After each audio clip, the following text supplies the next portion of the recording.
ನಮಸ್ಕಾರ ಪ್ರಿಯ ವಿದ್ಯಾರ್ಥಿಗಳೇ. ಈ ವರ್ಷ 2025 ನೀಟಲ್ಲಿ ಕೆಲವು ಬದಲಾವಣೆಗಳಾಗಿದೆ. ಸರ್ಕಾರ ಆನ್ಲೈನ್ ಎಕ್ಸಾಮ್ಸ್ ಮಾಡಬೇಕಂತಿತ್ತು, ಅದನ್ನು ಕೈ ಬಿಟ್ಟಿದ್ದಾರೆ. So it will be like written examinations ಇರುತ್ತೆ. ಸೊ ಏನು ಬದಲಾವಣೆ ಆಗಿದೆ ಅಂದರೆ paper total number of questions ಬದಲಾವಣೆ ಆಗಿದೆ. ಯೂಶಲಿ ಈಗ ಲಾಸ್ಟ್ ಇಯರ್ 2024 ಸೊ ಫಿಸಿಕ್ಸಲ್ಲಿ section A section B 35 questions plus ಅಲ್ಲಿ ಸೆಕ್ಷನ್ ಬಿನಲ್ಲಿ ನಿಮಗೆ ಆಪ್ಷನ್ಸ್ ಇರೋದು 20 ಕ್ವಶನ್ಸಲ್ಲಿ 15 ಆನ್ಸರ್ ಮಾಡಬೇಕು, 10 ಆನ್ಸರ್ ಮಾಡಬೇಕಾಗಿತ್ತು. ಸೊ ಈ ಆಪ್ಷನ್ಸ್ ಎಲ್ಲ ಈ ಸಲ ತೆಗೆದಿದ್ದಾರೆ. So there is going to be only one part. ಫಿಸಿಕ್ಸಲ್ಲಿ 45 ಕ್ವಶನ್ಸ್ ಇರುತ್ತೆ.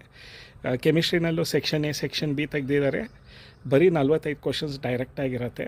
ಸೊ ನಿಮಗೆ ಆ 5 ಕ್ವಶನ್ ಆಪ್ಷನ್ ಎಕ್ಸ್ಟ್ರಾ ಇತ್ತಲ್ಲ, ಅದನ್ನು ತೆಗೆದಿದ್ದಾರೆ. ಅದು ಪ್ರೀ ಕೋವಿಡ್ ಎರಾನಲ್ಲಿದ್ದಂಥ ಕ್ವಶನ್ ಪೇಪರ್ ಪ್ಯಾಟರ್ನ್ಗೆ ಮತ್ತೆ ಹೋಗಿದ್ದಾರೆ.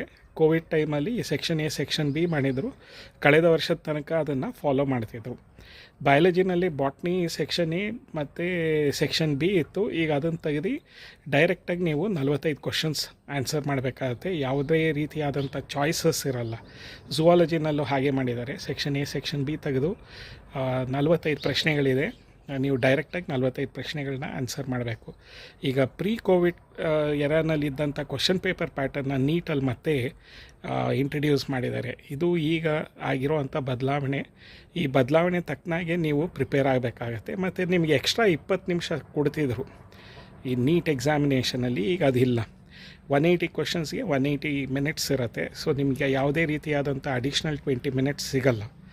ಇದು ಈ ವರ್ಷದಿಂದ ನೀಟ್ 2025 ಆಗುವಂಥ ಬದಲಾವಣೆಗಳು. ಇದನ್ನು ನೀವು ನೋಟ್ ಮಾಡಿ ಇಟ್ಕೊಂಡು ಉತ್ತಮವಾಗಿ ಪರ್ಫಾರ್ಮ್ ಮಾಡಬೇಕು. ಧನ್ಯವಾದಗಳು.